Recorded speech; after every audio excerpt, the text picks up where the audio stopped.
राजेश शर्मा। शर्मा जी, एक दुखद हादसा इस परिवार के साथ हुआ है, कुछ बताएंगे आपको कैसे पता चला आपको इस सब के बारे में और क्या जानकारी मिली? जी, मंगलवार को मैं इधर ही आया था, हिमाचल में ही। बुधवार को मैं यहाँ पे कुछ किसी शौक सभा में जाना था, तो जैसे ही शाम को मैं चला गया वापस जलंधर, तो जलंधर में मुझे शिपिंग लाइन का फ़ोन आया अराउंड 9 PM कि ऐसे से हमारे शिप पे यूएस नेवी का अटैक हुआ है, एयरफोर्स का। तो 21 क्रू मेंबर्स को बचा लिया गया है, 3 मिसिंग है, एंड और जो मिसिंग है उनमें आपका बेटा आदित्य भी है। तो बड़ा शॉकिंग न्यूज़ था इस वक्त। तो परिवार सारा, मेरे भाई अपने परिवार के साथ मोहाली में थे, और मेरी मम्मी और वाइफ यहीं पे हिमाचल में आए हुए थे। तो फिर मैंने भाई को कॉल करके, ये आधी रात को मेरे पास पहुंच गई जलंधर में। वहाँ से फिर हम सर्च करते रहे पूरी रात की, कहाँ से कोई हमें खबर मिले।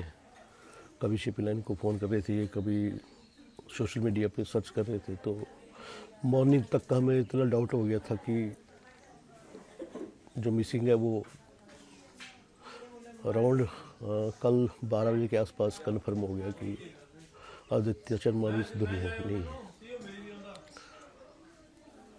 बट ज्वाइन कब किया था उन्होंने और कब गए थे, कब बातचीत हुई आपको? बातचीत उससे मेरी करीब करीब हर रोज़ होती रहती थी। डेली उसके 3 टाइम मैसेज आते थे, मॉर्निंग, आफ्टरनून और सोने के वक्त।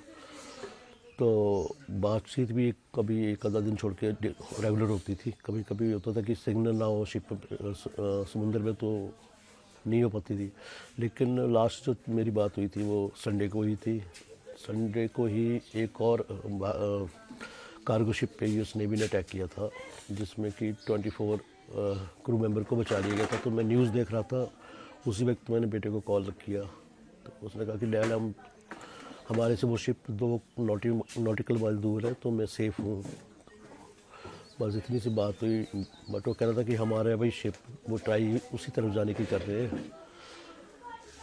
बस उसके बाद उसके अगले दिन मंगलवार को शायद मिसेस से बात हुई है। मिसेस कहने कि मेरे से बात हुई थी। बस अटैक से 1 घंटे पहले उसका मैसेज आया था कि शिप पे नया कैप्टन आया है, जो कि उड़ीसा से है। बस that was the last message. बुधवार को हम वेट करते रहे कि उसका मैसेज भी नहीं आया, मॉर्निंग का भी नहीं आया, आफ्टरनून का भी नहीं आया। तो इवनिंग में नहीं आया। फिर मैं जलंधर चला गया, तो फिर हमें ये न्यूज़ आ गया। उस दिन मैंने उसके एक दो फ्रेंड्स थे जिनके नंबर मेरे पास, उनको भी मैंने ट्राई करने की कोशिश की, लेकिन किसी का नंबर नहीं लगा। आदित्य का नंबर भी नहीं लग पा रहा था। वो रिस्ट्रिक्टेड एरिया था, वहाँ कैसे एंटर कर गए वो, कुछ पता चला आपको? बेटे ने इसका कई बारी मेरे साथ जिक्र किया था कि डैड, ये शिप जो अबेंडन जोन में है इस वक्त, तो मैं तो चाहता था कि वो वापस आ जाए। उसने एक्चुअली 24 मई को वापस आ भी जाना था। उसने साइन ऑफ के लिए रिक्वेस्ट भी डाल दी थी शिपिंग लाइन को, कंपनी को। तो फिर एक होशियारपुर से ने कोई चीफ इंजीनियर ज्वाइन किया था, तो उसके साथ वो काफ़ी फ्रेंडली हो गए। तो उन्होंने रिक्वेस्ट किया कि आदित्य 1 महीना और रुक जा, फिर आप तब साइन ऑफ करना। तो बार बार वो मुझे कह रहा था कि वो कैप्टन कभी शिप पे वार्निंग हेलीकॉप्टर आकर के वार्निंग दे के जाते हैं, कभी यूएस नेवी के शिप आकर के वार्निंग दे के जा रहे हैं। तो जाहिर है कि अबेंडन जोन था, तो कैप्टन को सोचना चाहिए था कि इस जोन में लेकर के अगर वो जाएगा तो जो और 24 क्रू मेंबर हैं उनकी लाइफ को भी वो खतरे में डाल रहा है। आई डोंट नो कि उनके ऊपर क्या, कैप्टन के ऊपर कोई प्रेशर होगा कंपनी का कि कहाँ से क्या कार्गो लेना है, कि वो क्यों ट्राई कर रहा था स्ट्रेट ऑफ हॉर्मुज से गल्फ में जाने के लिए। आगे कुछ पता चल पाया बच्चे के बारे में? बॉडी रिकवर हो गई है, और हमें सारे प्रशासन से पूरा सहयोग मिल रहा है। कल मेरी बात अनुराग ठाकुर जी से भी हुई, जयराम ठाकुर जो हमारे एक्स CM उनसे भी हुई, सुक्खू जी से भी हुई शाम को। तो उन्होंने अश्योर किया है कि they are doing all efforts. तो अनुराग जी ने भी मुझे बताया कि उन्होंने सारे डॉक्यूमेंट्स हमारे सिलेक्ट करके मिनिस्ट्री ऑफ एक्सटर्नल अफेयर में भिजवा दी थी, वहाँ से ओमान भिजवा दी है एम्बेसी में। तो उन्होंने ये बताया कि दे आर इन टच और जल्दी उसकी बॉडी वापस आ जाएगी हिमाचल। अभी कोई डेट, कोई टाइम डे टाइम तो कन्फर्म नहीं है। बच्चा रहता कहाँ था इससे पहले, ज्वाइनिंग से पहले यहीं परवरिश हुई है जलंधर में? पैदा तो यहीं पे हुआ था, पर इसकी स्कूलिंग सारी जलंधर में ही हुई थी। और उसके बाद उसने मर्चेंट नेवी का जो नॉटिकल साइंस का डिप्लोमा है वो चेन्नई से किया। फिर उसके बाद city of Glasgow college Scotland से इसने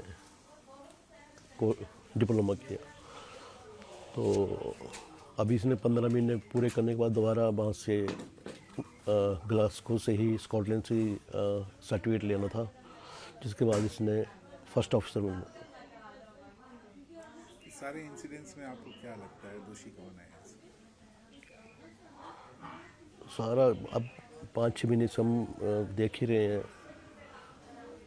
टीवी चैनलों पे भी और न्यूज़ में भी कि स्थिति ठीक नहीं है।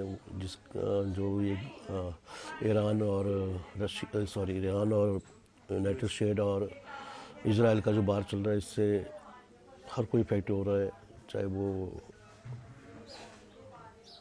तेल ना आ पाने के कारण, चाहे महंगाई बढ़ रही है, जितने भी हमारे सेलिंग शिप पे उन पे अटैक हो रहे हैं। तो I will blame this war और एवरीथिंग। और ये जो मिस हैपनिंग हुई, अगर ये बाहर नहीं होता तो मिस हैपनिंग नहीं होनी थी। भारत सरकार से, किसी भी सरकार से कुछ मांग करना चाहिए? सरकार से हमारी यही मांग है कि तो मेरे बच्चे की डेड बॉडी हमें हमारे पास पहुंचाई जाए और किसी भी डिप्लोमेटिक एफर्ट से ये जो इंसिडेंट्स हो रहे हैं इनको रोका जाए।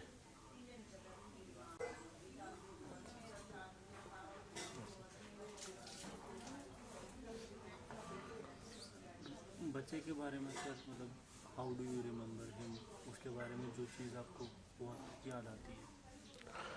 Question and I will not answer this eight now.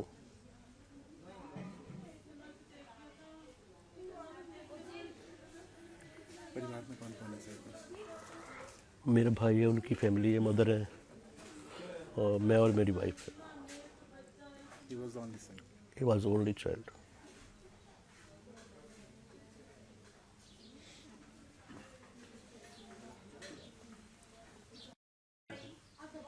Sharma ji, इस सारे हादसे में आप सरकार से क्या मांग करेंगे? एक बार फिर से बताएंगे कि क्या चाहते हैं भारत सरकार से या किसी भी देश की सरकार से? सरकार से तो यही रिक्वेस्ट बार बार है कि जो इंसिडेंट होना था तो हो गया, जो हमारा लॉस होना तो हो गया, लेकिन हमारे बच्चे के जो रिमेन्स है उसका पार्थिव शरीर हमारे यहाँ पे पहुँचाया जाए, ताकि हम अपने उसके सारे जो भी संस्कार वो कर सकें। कोई बात हुई इस बारे में? कोई आश्वासन कहीं से, किसी लेवल पर मिला हो आपको? हाँ जी, जैसे कि मैंने आपको पहले बताया कि अनुराग ठाकुर जी से, स्थानीय प्रशासन से, चाहे वो हमारी पंचायत से हो या डिस्ट्रिक्ट एडमिनिस्ट्रेशन हो, उन्होंने सबने यहाँ पे विज़िट किया है कल।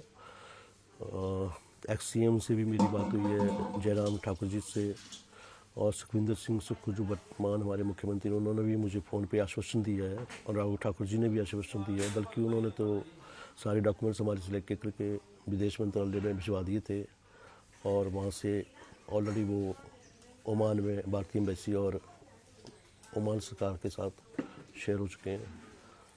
तो हमें आशा है कि जल्दी से जल्दी उसका पार्थिव शरीर यहाँ पे हमारे पैतृक गाँव लाया जाए। अभी तक कोई डेट टाइम कुछ नहीं मिला है आपको? कि नहीं, डेट टाइम अभी कुछ नहीं बताया। बॉडी रिकवर हो चुकी है? बॉडी रिकवर हो चुकी है। तो क्या लगता है आपको इस सब में किसका कसूर था? क्यों ऐसा हुआ? कौन दोषी है?